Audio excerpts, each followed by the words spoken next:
আমার এই মুরগিগুলো সবসময় গাছে থাকে। এরা কখনোই রাত্রবেলা খোপে আসে না।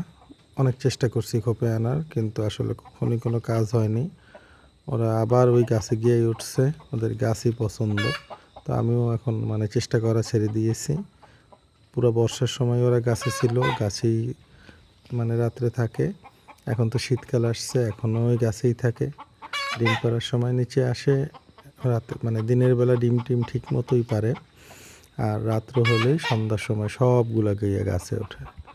তো ওই গাছটা হচ্ছে আমার দোতলার ছাদের পাশে। একটা আম গাছ, একটা নিম গাছ আর একটা কামরাঙ্গা গাছ। তো ওরা ওই গাছেই থাকে। আর পাখি যেরকম থাকে, পাখিও তো ঘর নাই, গাছে ভালো থাকে, ওরাও সেরকম থাকে। তো যাই হোক, সমস্যা হয় না কোনো। আল্লাহ জানে ভবিষ্যতে কী আছে। তো গত শীতেও এরা গাছেই ছিল, আবার এই বর্ষাটাও গাছে গেছে। তো সবাই দোয়া করবেন ওদের জন্য।